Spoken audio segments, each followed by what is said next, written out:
ಇವತ್ತು ಕನ್ನಡಿಗರ ಪರವಾಗಿ ಗಟ್ಟಿಯಾದಂತ ನಿಲುವನ್ನು ನಾವು ತಗೊಂಡಿದ್ದೇವೆ. ಸಿದ್ದರಾಮಯ್ಯನವರ ನೇತೃತ್ವದಲ್ಲಿ ನಮ್ಮ ತೆರಿಗೆಯಲ್ಲಿ ನಮಗೆ ಪಾಲು ಬರಬೇಕು ಅಂತ ನಮ್ಮ ಹಕ್ಕಿಗೆ ಹೋರಾಟ ಮಾಡ್ತಾ ಇದ್ದೇವೆ. ಕಾವೇರಿ ವಿಷಯದಲ್ಲಿ, ಹಾಗೆ ಕೃಷ್ಣಾ ವಿಷಯದಲ್ಲಿ, ತುಂಗಭದ್ರಾ ವಿಷಯದಲ್ಲಿ, ಮಾದಾಯಿ ವಿಷಯದಲ್ಲಿ ಕರ್ನಾಟಕದ ಪರವಾಗಿ ಸಿದ್ದರಾಮಯ್ಯನವರ ನೇತೃತ್ವದಲ್ಲಿ ಹೋರಾಟ ಮಾಡ್ತಾ ಇದ್ದೇವೆ. ಇದನ್ನ ಸಹಿಸೋದಕ್ಕೆ ಆಗದೆ ಇವತ್ತು ಜನ ಕನ್ನಡಿಗರಿಂದ ಆಯ್ಕೆಯಾಗಿರುವಂತಹ ಕನ್ನಡಿಗರ ಸರ್ಕಾರವನ್ನ ಬುಡಮೇಲು ಮಾಡಬೇಕು ಅಂತೇಳಿ ಬಿಜೆಪಿಯವರು ಈ ಗವರ್ನರ್ ಅನ್ನ ಉಪಯೋಗಿಸಿಕೊಂಡು ನಮ್ಮ ಸರ್ಕಾರವನ್ನ ಬುಡಮೇಲು ಮಾಡಿಕೊಳ್ತಿದ್ದಾರೆ. ಇವತ್ತು ಪ್ರಜಾವಾಣಿ ಪೇಪರ್ ಅಲ್ಲಿ ಬರೆದಿದ್ದಾರೆ, ಹೋದ ಬಾರಿ ಆಪರೇಷನ್ ಲೋಟಸ್ ಮಾಡಿ ದುಡ್ಡು ಖರ್ಚು ಮಾಡಿ ಶಾಸಕರನ್ನ ಖರೀದಿ ಮಾಡಿ ಜನಗಳ ಸರ್ಕಾರವನ್ನ ಬೀಳಿಸಿ ಬಿಜೆಪಿ ಅಧಿಕಾರ ಕಿತ್ಕೊಂಡಿತ್ತು. ಈ ಬಾರಿ ದುಡ್ಡಿಲ್ಲದೆ ಚೀಪ್ ಆಗಿ ಅಧಿಕಾರ ಕಿತ್ಕೊಳ್ಳೋದಕ್ಕೆ ಈ ಗವರ್ನರ್ನ ಉಪಯೋಗಿಸಿಕೊಂಡು ಈ ಕೆಲಸವನ್ನ ಮಾಡ್ತಾ ಇದ್ದಾರೆ. ದಯವಿಟ್ಟು ತಾವು ಅರ್ಥ ಮಾಡ್ಕೋಬೇಕು.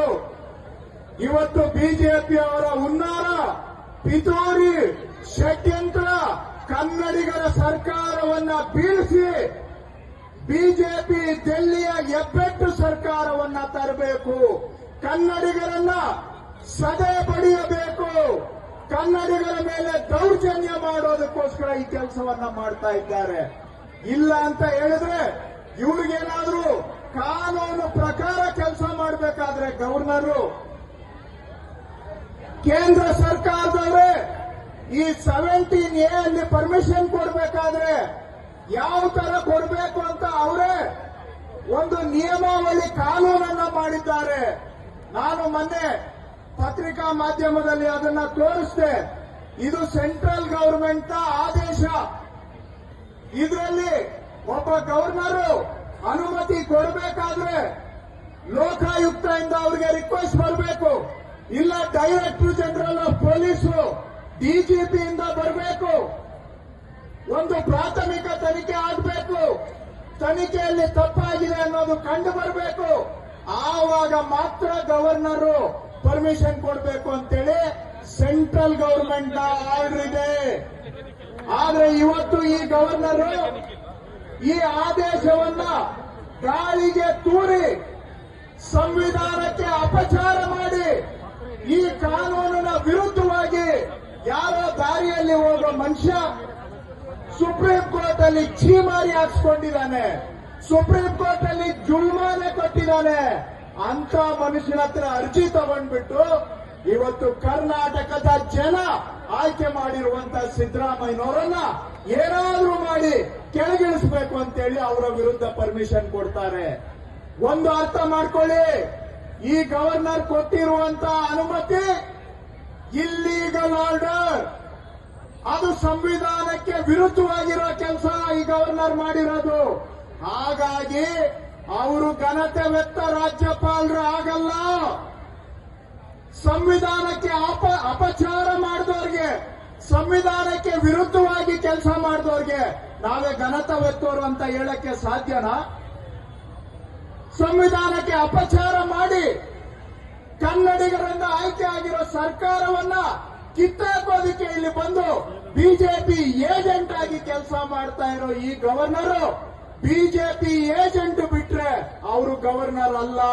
ಗವರ್ನರ್ ಆಗಿ ಮುಂದುವರಿಯೋದಕ್ಕೆ ನಾಲಾಯಕ್ ಈ ಗವರ್ನರ್. ಹಾಗಾಗಿ ಹೇಳಿ, ನಾಲಾಯಕ್ಕು ಗವರ್ನರ್ಗೆ, ನಾಲಾಯಕ್ಕು ಗವರ್ನರ್ಗೆ, ಬಿಜೆಪಿ ಏಜೆಂಟ್ ಗವರ್ನರ್ಗೆ, ಬಿಜೆಪಿ ಏಜೆಂಟ್ ಗವರ್ನರ್ಗೆ, ಸಂವಿಧಾನಕ್ಕೆ ಅಪಚಾರ ಮಾಡಿರೋ ಗವರ್ನರ್ಗೆ ತೊಲಗಿ, ತೊಲಗಿ, ತೊಲಗಿ, ತೊಲಗಿ.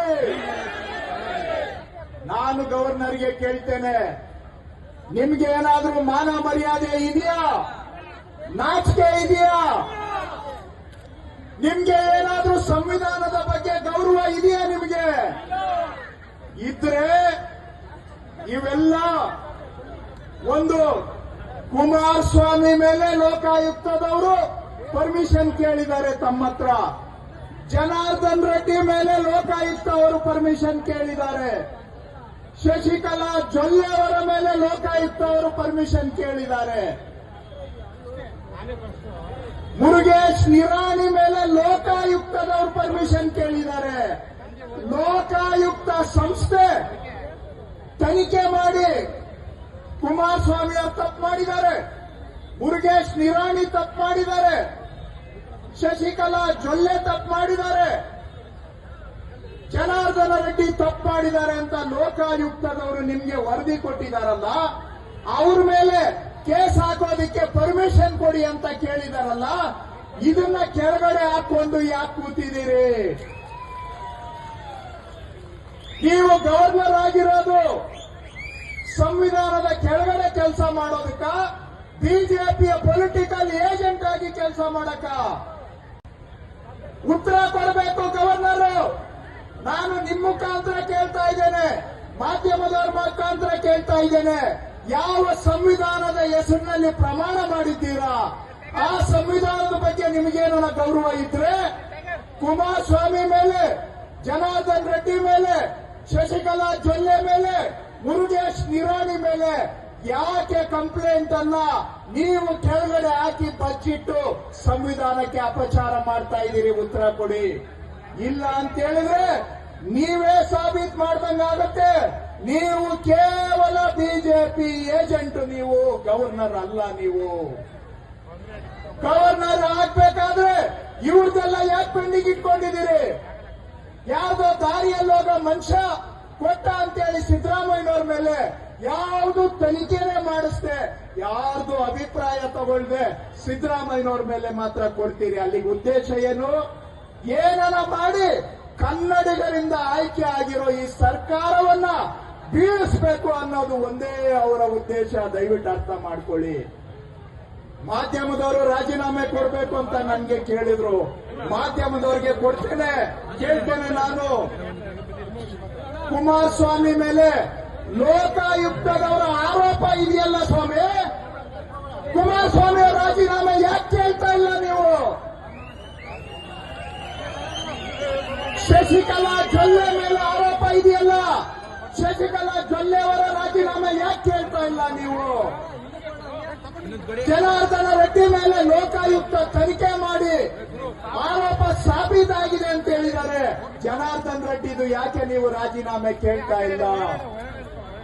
ಅವ್ರ ಮೇಲೆಲ್ಲ ಲೋಕಾಯುಕ್ತದಲ್ಲಿ ಎನ್ಕ್ವೈರಿ ಆಗಿದೆ, ಅದನ್ನ ಕೇಳೋದಿಲ್ಲ. ಆದ್ರೆ ಇವತ್ತು ರಾಜಕೀಯ ಷಡ್ಯಂತ್ರ, ರಾಜಕೀಯ ಪಿತೂರಿ ಮಾಡಿದ್ರೆ ಅದನ್ನ ನೀವು ಕೇಳ್ತೀರಾ? ಇವತ್ತೇನಾಗಿದೆ, ಬಿಜೆಪಿಯವರು ಸರ್ಕಾರ ಬಂದ ಮೇಲೆ ದೇಶದಲ್ಲಿ ಒಂದ್ ಕಡೆ 444 ಎಂಎಲ್ಎಗಳನ್ನ ಖರೀದಿ ಮಾಡಿದ್ದಾರೆ ದೇಶದಲ್ಲಿ. ಎಷ್ಟು? 444 ಎಂಎಲ್ಎಗಳನ್ನ ದುಡ್ಡು ಕೊಟ್ಟು ಖರೀದಿ ಮಾಡಿದ್ದಾರೆ. ಅದರ ಜೊತೆಗೆ ಎಲ್ಲೆಲ್ಲಿ ಆಪೋಸಿಷನ್ ಗವರ್ನರ್ಗಳಿದ್ದಾರೆ ಅಲ್ಲೆಲ್ಲ ಕೂಡ ಆಪೋಸಿಷನ್ ಪಾರ್ಟಿ ಅಧಿಕಾರ ಇದೆ, ಅಲ್ಲೆಲ್ಲ ಗವರ್ನರ್ಗಳನ್ನ ಉಪಯೋಗಿಸಿಕೊಂಡು ಸರ್ಕಾರಗಳನ್ನ ಬುಡಮೇಲು ಮಾಡೋ ಕೆಲಸ ಮಾಡ್ತಾ ಇದ್ದಾರೆ. ವೆಸ್ಟ್ ಬೆಂಗಾಲು, ತಮಿಳುನಾಡು, ಕೇರಳ, ಜಾರ್ಖಂಡ್, ಡೆಲ್ಲಿ ಎಲ್ಲಾ ಕಡೆನೂ ಕೂಡ ಗವರ್ನರ್ಗಳು ಇವತ್ತು ಬಿಜೆಪಿ ಏಜೆಂಟ್ಗಳಾಗಿ ಕೆಲಸ ಮಾಡ್ತಾ ಇದ್ದಾರೆ. ಅದಕ್ಕೆ ಸುಪ್ರೀಂ ಕೋರ್ಟ್ನವರು ಹೇಳಿದ್ದಾರೆ, ಈ ಗವರ್ನರ್ಗಳು ಸಂವಿಧಾನದ ಕೆಳಗಡೆ ಕೆಲಸ ಮಾಡ್ತಾ ಇಲ್ಲ, ಸಂವಿಧಾನದ ವಿರುದ್ಧವಾಗಿ ಕೆಲಸ ಮಾಡ್ತಾ ಇದ್ದಾರೆ ಅಂತ. ಹಾಗಾಗಿ ಈ ಗವರ್ನರ್ಗೆ ನಾನು ಕೇಳಕ್ಕೆ ಬಯಸ್ತೇನೆ, ನೀವೇನು ಆಕಾಶದಿಂದ ಬಂದಿದ್ದೀರಾ? ಕಾನೂನು ಕೆಳಗಿದ್ದೀರಾ? ಕಾನೂನು ನಿಮ್ಮಪ್ಪನ? ನೀವು ಕಾನೂನಿಗೆ ಅಪ್ಪನ? ನೀವು ಕಾನೂನಿನ ಕೆಳಗಿದ್ದೀರಾ? ಕಾನೂನು ಗವರ್ನರ್ನ ಕ್ರಿಯೇಟ್ ಮಾಡಿದ್ಯಾ ಅಥವಾ ನೀವು ಬಂದಿರೋದು ನೀವು ಹೇಳಿದ್ದೇ ಕಾನೂನ? ಹಾಗಾಗಿ ಇದು ವ್ಯವಸ್ಥಿತವಾದಂತ ದಾಳಿ. ಸರ್ಜಿಕಲ್ ಸ್ಟ್ರೈಕ್ ಅಂತ ಮಾತಾಡ್ತಾ ಇದ್ರಲ್ಲ ಮೋದಿ, ಅವರು ಪಾಕಿಸ್ತಾನ ಮೇಲೆ ಅಲ್ಲ ಸರ್ಜಿಕಲ್ ಸ್ಟ್ರೈಕ್, ಬೇರೆ ದೇಶದ ಮೇಲಲ್ಲ, ಭಾರತದ ಪ್ರಜಾಪ್ರಭುತ್ವದ ಮೇಲೆ ಸರ್ಜಿಕಲ್ ಸ್ಟ್ರೈಕ್ ಮಾಡಿದ್ದಾರೆ. ಇವತ್ತು ನಮ್ಮ ದೇಶದ ಒಕ್ಕೂಟ ವ್ಯವಸ್ಥೆ ಮೇಲೆ ಸರ್ಜಿಕಲ್ ಸ್ಟ್ರೈಕ್ ಮಾಡ್ತಾ ಇದ್ದಾರೆ. ಅದರಲ್ಲಿ ಮುಖ್ಯವಾಗಿ ಕನ್ನಡಿಗರಿಂದ ಆಯ್ಕೆ ಆಗಿರುವಂತ ಕಾಂಗ್ರೆಸ್ ಸರ್ಕಾರದ ಮೇಲೆ ಸರ್ಜಿಕಲ್ ಸ್ಟ್ರೈಕ್ ಮಾಡ್ತಾ ಇದ್ದಾರೆ. ದೇಶದ ಹಣ ಲೂಟಿ ಹೊಡೆದವರು ಹೊರದೇಶದಲ್ಲಿ ಮಜಾ ಮಾಡ್ತಾ ಇದ್ರೆ ಕನ್ನಡಿಗರು ಆಯ್ಕೆ ಮಾಡಿರೋ ಸರ್ಕಾರವನ್ನ ಕಿತ್ತಾಕೋ ಪ್ರಯತ್ನ ಮಾಡ್ತಾ ಇದ್ದಾರೆ. ಹಾಗಾಗಿ ಕಾಂಗ್ರೆಸ್ನ ಕಾರ್ಯಕರ್ತರಲ್ಲಿ ನಾನು ಮನವಿ ಮಾಡೋದು, ದಯವಿಟ್ಟು ಭ್ರಮೆಯಲ್ಲಿ ಇರಬೇಡಿ. ಯಾವುದೇ ಕಾರಣಕ್ಕೂ ಕೂಡ ಅವರು ಗವರ್ನರ್ ಬಂಗ್ಲೆಯಲ್ಲಿ ಕೂತಿದ್ದಾರೆ, ಗವರ್ನರ್ದು ಸೀಲ್ ಇದೆ ಅಂತೇಳಿ ಅವರು ಖಂಡಿತವಾಗಿ ಗವರ್ನರ್ ತರ ನಡ್ಕೋತಾ ಇಲ್ಲ. ಅವರು ಘನತೆ ವ್ಯಕ್ತರಲ್ಲ, ಘನತೆ ಕಳೆದಂತವರು. ಈ ರಾಜ್ಯಪಾಲ ಘನತೆ ಕಳೆದಂತವರು. ಅವರು ಕೇವಲ ಒಬ್ಬ ಏಜೆಂಟ್ ಆಗಿದ್ದಾರೆ. ಇದು ಕನ್ನಡಿಗರ ಹೋರಾಟ, ಕಾಂಗ್ರೆಸ್ನ ಹೋರಾಟ. ನಮ್ಮ ಕನ್ನಡಿಗರ ಸ್ವಾಭಿಮಾನ ಉಳಿಬೇಕು ಅಂತ ಹೇಳಿದ್ರೆ ಯಾವ ತರ ಒನಕೆ ಓಬವ್ವ ಬ್ರಿಟಿಷರ ವಿರುದ್ಧ ಹೋರಾಟ ಮಾಡಿದ್ರು, ಯಾವ ತರ ಕಿತ್ತೂರು ರಾಣಿ ಚೆನ್ನಮ್ಮ ಬ್ರಿಟಿಷರ ವಿರುದ್ಧ ಹೋರಾಟ ಮಾಡಿದ್ರು, ಯಾವ ತರ ಸಂಗೊಳ್ಳಿ ರಾಯಣ್ಣ ಬ್ರಿಟಿಷರ ವಿರುದ್ಧ ಹೋರಾಟ ಮಾಡಿದ್ರು, ಆ ತರ ಪ್ರತಿಯೊಬ್ಬ ಕಾಂಗ್ರೆಸ್ಸಿಗ ಮತ್ತು ಪ್ರತಿಯೊಬ್ಬ ಕನ್ನಡಿಗನೂ ಕೂಡ ನಮ್ಮ ರಾಜ್ಯದ ಸ್ವಾತಂತ್ರ್ಯಕ್ಕಾಗಿ ನಾವಿವತ್ತು ಹೋರಾಟ ಮಾಡಬೇಕಾಗಿದೆ. ಬಿಜೆಪಿಯವ್ರಿಗೆ ಏನಾಗಿದೆ ಅಂದ್ರೆ ಕರ್ನಾಟಕ ಅಂದ್ರೆ ಬರೀ ಖಜಾನೆ ಕಾಣುತ್ತೆ ಅವರಿಗೆ ಕನ್ನಡಿಗರ ದುಡ್ಡು ಬೇಕು, ಕನ್ನಡಿಗರ ಸಂಪಾದನೆ ಬೇಕು ಅವರಿಗೆ. ಆದ್ರೆ ಕರ್ನಾಟಕಕ್ಕೆ ಬರೀ ಅನ್ಯಾಯ ಮಾಡಬೇಕು. ಈ ಅನ್ಯಾಯ ಮಾಡ್ತಾ ಇರ್ತಕ್ಕಂಥ ಬಿಜೆಪಿಯವರ ವಿರುದ್ಧ ನಮ್ಮ ಸಂಘರ್ಷ ಇದು ಸ್ವಾತಂತ್ರ್ಯ ಸಂಘರ್ಷ ಅನ್ನೋದನ್ನ ತಿಳ್ಕೊಳ್ಳಿ. ಕನ್ನಡಿಗರ ಸ್ವಾಭಿಮಾನದ ಸಂಘರ್ಷ. ನಾವು ಬಾಬಾ ಸಾಹೇಬ್ ಅಂಬೇಡ್ಕರ್ ಕೊಟ್ಟಿರ್ತಕ್ಕಂಥ ಸಂವಿಧಾನ ಉಳಿಬೇಕು, ದೇಶದಲ್ಲಿ ಒಕ್ಕೂಟ ವ್ಯವಸ್ಥೆ ಉಳಿಬೇಕು ಅಂದ್ರೆ ಪ್ರತಿಯೊಬ್ಬ ಕನ್ನಡಿಗನು ಹೋರಾಟ ಮಾಡಬೇಕು, ಪ್ರತಿಯೊಬ್ಬ ಕಾಂಗ್ರೆಸ್ಸಿಗನು ಹೋರಾಟ ಮಾಡಬೇಕು. ಇವತ್ತು ಹೋರಾಟದ ರಣಕಹಳೆ ಅಂತ ತಿಳ್ಕೊಳ್ಳಿ ಪ್ರತಿಭಟನೆ. ಎಲ್ಲಿವರೆಗೂ ನಮ್ಮ ಸಂವಿಧಾನ ಉಳಿಯೋದಿಲ್ಲ, ಎಲ್ಲಿವರೆಗೂ ಕನ್ನಡಿಗರ ಸ್ವಾಭಿಮಾನದ ಮೇಲೆ ದಾಳಿ ಮಾಡ್ತಾರೆ, ಎಲ್ಲಿವರೆಗೂ ನಮ್ಮ ಒಕ್ಕೂಟ ವ್ಯವಸ್ಥೆ ಮೇಲೆ ದಾಳಿ ಮಾಡ್ತಾರೆ, ಅಲ್ಲಿವರೆಗೂ ನಾವು ಈ ಹೋರಾಟವನ್ನ ಮುಂದುವರಿಸಬೇಕು. ನಾವು ಸಂವಿಧಾನ ಉಳಿಸಬೇಕು, ಸ್ವತಂತ್ರ ಉಳಿಸಬೇಕು, ಪ್ರಜಾಪ್ರಭುತ್ವ ಉಳಿಸಬೇಕು. ಆ ಹೋರಾಟದಲ್ಲಿ ನಾವು ನೀವೆಲ್ಲರೂ ಕೂಡ ಉದಾಸೀನ ಮಾಡಬಾರದು. ಉದಾಸೀನ ಮಾಡಿದ್ರೆ ನಾಳೆ ನಮ್ಮ ತಲೆ, ನಮ್ಮ ಜುಟ್ಟು ಈ ಬಿಜೆಪಿ ಡೆಲ್ಲಿಯವರ ಕೈಗೆ ಕೊಡಬೇಕಾಗತ್ತೆ. ಅವರ ಪಪೆಟ್ಗಳಾಗಿ ನಾವು ಕೆಲಸ ಮಾಡಬೇಕಾಗತ್ತೆ. ಬರೀ ದುಡಿಮೆ ನಮ್ಮದು, ಬೆವರು ನಮ್ಮದು, ಮಜಾ ಮಾಡೋರು ಬಿಜೆಪಿ ಡೆಲ್ಲಿನವರು ಆಗ್ತಾರೆ. ನಮ್ಮ ರಾಜ್ಯದ ತೆರಿಗೆ ಬೇರೆ ರಾಜ್ಯಗಳಿಗೆ ಹೋಗುತ್ತೆ, ನಮ್ಗೆ ಬರೀ ಖಾಲಿ ಚೆಂಬು ಕೊಟ್ಟು ಅನ್ಯಾಯ ಮಾಡ್ತಾರೆ. ಇದು ಆಗಬಾರದು ಅಂತ ಹೇಳಿದ್ರೆ ನಾವು ನೀವೆಲ್ಲ ಇನ್ನಷ್ಟು ತೀವ್ರವಾಗಿ ಹೋರಾಟವನ್ನ ಮುಂದುವರಿಸಬೇಕು ಅಂತ ಹೇಳಿ ಮತ್ತೊಮ್ಮೆ